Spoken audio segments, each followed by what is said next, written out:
नमस्कार मु सौम्यरंजन महांती पाखापाखि 100 वर्ष तले ए ओडिया जाति को तार स्वाभिमान को उठाइबा गोदावर्ष महापात्र रचना करथिले। उठ कंकाल छिड़ु श्रृंखल जाग दुर्बल आजी उठु गत गौरव मृत गौरव हृत गौरव राजी। 100 वर्ष भितर ए ओडिया जाति उठिला कि नहीं जना नहीं, तार स्वाभिमान चेतिला कि नहीं जना नहीं, किंतु आज से जातिर कंकाल कांधरे बुहा होछि। आमे कथा कहूचु केन्दुझर जिलार पाटना ब्लॉक जितु मुंडार कथा। जितु मुंडार भौणी प्राय 2-3 मास तले चलीगला, किंतु ता संचय खाता रही जाइथिला 19,300 टंका। गोटे दुर्गम अंचल सरल आदिवासी से 19,300 टंका गोटे बहुत बड़ रकम टंका। निज भौणीर मृत्यु पर जितु मुंडा चेष्टा करथिला से टंका बैंक उठाई कौन से एक कार्य लगाइबो, किंतु 2-3 मास धरी बैंक दाँ दौड़ कला परे मध्य से टंका उठे पाला नहीं। जितु मुंडार कहवा कथा बैंक रे ता भौणीर मृत्यु प्रमाण पत्र एवं उत्तराधिकारी पत्र बा जहाको आमे लीगल हेयर कहती बारंबार मागिले, किंतु से तो सरल आदिवासी बुझिबो कोठू आनिबो कोठू। बारंबार बैंक रे कहला परे मध्य बैंक कर्तृपक्ष बुझिले नहीं। सभा शेष रे विरक्त होई जो घटना जो पदक्षेप जितु मुंडा उठेला ता ओडिशा पई एक लज्जाजनक विषय, सारा ओडिशार वासी एक लज्जाजनक विषय। किछि उपाय न पाई जितु पहुंचला से कबर पाखरे जो कबर रे ता भौणी को 3 मास तले कबर देथिला। कबर खोलिला सेठू काढिला ता भौणीर कंकाळ। से कंकाळ को कांधरे पकाई 3 किलोमीटर चली चली गला से बैंक को। बैंक रे पहुंची चित्कार कला, एबे तो देखो मो भौणी मरि जाइछि बोली ता कंकाळ उठे आनिछि, एबे तो दे दियो से पैसा। से घटना देखि बैंक रे समस्त कर्मचारी हतबाक। कांधरे कंकाळ बही 3 किलोमीटर चली चली जीवार वीडियो हला भाइराल। केन्दुझर ओडिशा, ओडिशार भारत, भारत विश्व दरबार रे पहुंचला एभली मानविकता को तलितलांत करुवा गोटे चित्र। चारिआडे ए घटनार प्रचार पर हठात कर्म तत्पर हो गला जिला प्रशासन। सांगे सांगे पहुंचले तहसीलदार, सांगे सांगे पहुंचले वीडियो। जो प्रमाण पत्र दीर्घ 2-3 मास धरी प्रस्तुत हो पार नथला 3 घंटा भितर हो गला प्रस्तुत। सांगे सांगे पहुंची गला से टंका जितु मुंडा पाखे। ताहले एठी बड़ प्रश्न उठुची, ओडिशार साधारण मनिषटीए तार दाबी पाई, तार अधिकार पाई, तार सर्वनिम्न मौलिक कथाटे पाई कौन माटी तलु कंकाळ ही उठिया को पड़िबो? आज भी ओडिशार उपांत जिला कथा छाड़ंतु, भुवनेश्वर पाख जिला कथा भी भावंतु। केते साधारण मणिमुंडिया मनिषटे प्रशासन पाखरे, व्यवस्था पाखरे आंठु भांगी ठिया होइछि। से तहसील ऑफिस हो, ब्लॉक ऑफिस हो, पुलिस थाना हो, बैंक हो, हॉस्पिटल हो, साधारण लोकटी यदि गोड़ भांगी न ठिया हबो बाबू माने सुनिबेनी। जदि आमे मिछ कहूछु आपण पहुंचंतु आपणक निकटस्थ हॉस्पिटल रे, देखंतु ओडिशा रो साधारण लोकटीर अवस्था। निज सालाइन निज हाथ धरी ठिया हेतु आमे एठी बैंक कर्तृपक्ष को दोष दउनु।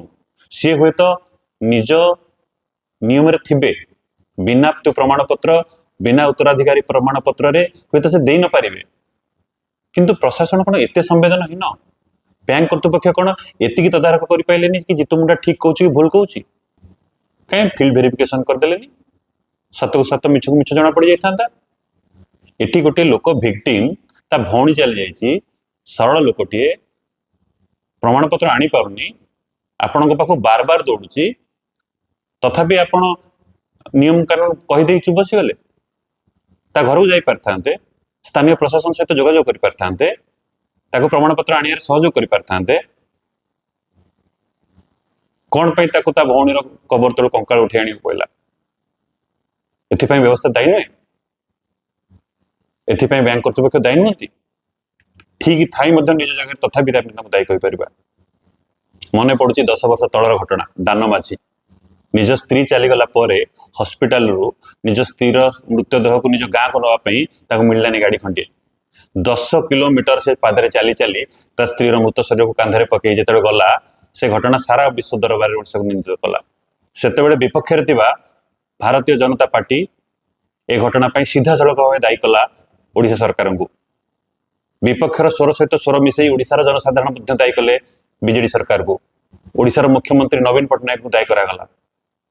आउ दायी कर आवश्यकता थिला, कारण सरकार थिला बीजेडी रो, नवीन पट्टनायक थिले मुख्यमंत्री। ठीक से ही घटना भली आज घटना रे राजनीति होउची आ हबार मध्य आवश्यकता अछि। ଏଇଥିପାଇଁ ଆବଶ୍ୟକତା ଅଛି ରାଜନୀତି ହେଲେ ହିଁ ସରକାର ତା ନିଦରୁ ଉଠିବ, ତା ନିଦ ଭାଙ୍ଗିବ, ଆଉ ହୁଏତ ଏଭଳି ଘଟଣା ନ ଦେଖିବାକୁ ନ ମିଳିପାରେ। କିନ୍ତୁ ଆଜି ଯେତେବେଳେ ଶାସନରେ ଥିବା ବିଜେପିକୁ କିଛି ଲୋକ ପ୍ରଶ୍ନ କରୁଛନ୍ତି, ଆଉ କିଛି ଲୋକ ସରକାରକୁ ପ୍ରଶ୍ନ ନ କରି ଲୋକଟିର ଭୁଲ ଦେଖାଉଛନ୍ତି। ଇଏ କେମିତିଆ କଥା? ଯଦି ସେତେବେଳେ ଦାନ ମାଝି ପାଇଁ ସେତେବେଳର ସରକାର ଦାୟୀ ଥିଲା, ଆଜି ତାହେଲେ ଜିତୁ ମୁଣ୍ଡା ପାଇଁ ତ ଆଜିର ସରକାର ଦାୟୀ, ଆଜିର ବ୍ୟବସ୍ଥା ଦାୟୀ, ଆଜିର ଓଡ଼ିଶାର ମାନନୀୟ ମୁଖ୍ୟମନ୍ତ୍ରୀ ମୋହନ ମାଝୀ ଦାୟୀ। କେମିତି ନିଜ ଦାୟିତ୍ୱବୋଧରୁ ହଟିଯିବେ? ଏବେ ଆସିବା ଏ ସମାଜର କଥାକୁ। ଆମେ ତଥାକଥିତ ସଭ୍ୟ ସମାଜ ସତରେ ମରିଯାଇନାହାନ୍ତି ତ? 100 ବର୍ଷ ତଳର ସେ ଡାକରାରେ ଆମେ ଏବେ ବି ତ ଶୋଇନାହାନ୍ତି ତ? ନହେଲେ ଥରକୁ ଥରେ ଏଭଳି ଘଟଣା ଘଟନ୍ତା ଓଡ଼ିଶାରେ? ଆଜି ଆଉ କୋଉଟେ ଲୋକର ଘଟଣା ସହିତ ଘଟିଗଲା ବୋଲି ଆମେ ଚୁପ୍ ବସି ଯାଉଛନ୍ତି। କିଏ କହିବ କାଲି ଆମ ସହିତ ନ ଘଟିବ? ମୋ ଦାଦା ସହିତ, ମୋ ଭାଇ ସହିତ, ମୋ ମାମୁଁ ସହିତ ନ ହବ ବୋଲି କିଏ କହିବ? ଆପଣଙ୍କ ପରିବାର ସହିତ କାହା ସହିତ ନ ହବ ବୋଲି କିଏ କହିବ? ତେଣୁ ଆମେ ଓଡ଼ିଶାବାସୀଙ୍କୁ ଆହ୍ୱାନ କରୁଛୁ, ନିଦରୁ ଉଠନ୍ତୁ। ଓଡ଼ିଶାର କଙ୍କାଳକୁ ଆଉ କାହା କାନ୍ଧରେ ବୋହିବାକୁ ନ ପଡୁ, ଓଡ଼ିଶା ନିଜେ ଉଠୁ। ଏଇଭଳିଆ ଘଟଣାରେ ବାର ବାର ଯେମିତି ଓଡ଼ିଶାର ଅସ୍ତିତ୍ୱ, ଓଡ଼ିଶାର ଅସ୍ମିତା ବିଶ୍ୱ ଦରବାରରେ ନିନ୍ଦିତ ହେଉଛି, ସେମିତି ନ ହଉ। ବ୍ୟବସ୍ଥା ସମ୍ବେଦନଶୀଳ ହଉ। ସରକାର, ପ୍ରଶାସନ ନିଜର ପ୍ରତ୍ୟେକଟି ବିଭାଗ ସଚେତନ କରାନ୍ତୁ। ଆମେ ଅନ୍ତତଃ ପକ୍ଷେ ଏଇ ଆଶା ରଖିବା, ଶାସନ ବ୍ୟବସ୍ଥାରେ ପ୍ରତ୍ୟେକଟି ପଦକ୍ଷେପ ଲୋକାଭିମୁଖୀ ହଉ। ଲୋକଟି ହଇରାଣ ନ ହଉ ବ୍ୟବସ୍ଥା ପାଖରେ ତାର ମୃତ୍ୟୁ ପ୍ରମାଣ ପତ୍ର ପାଇଁ, ତାର କୌଣସି ଅଧିକାର ପାଇଁ। ବରଂ ସରକାର ତତ୍ପରତାର ସହିତ ଲୋକଙ୍କ ପାଖରେ ପହଞ୍ଚୁ, ପ୍ରକ୍ରିୟାକୁ ଜଟିଳୀକରଣ ପରିବର୍ତ୍ତେ ସରଳୀକରଣ କରୁ।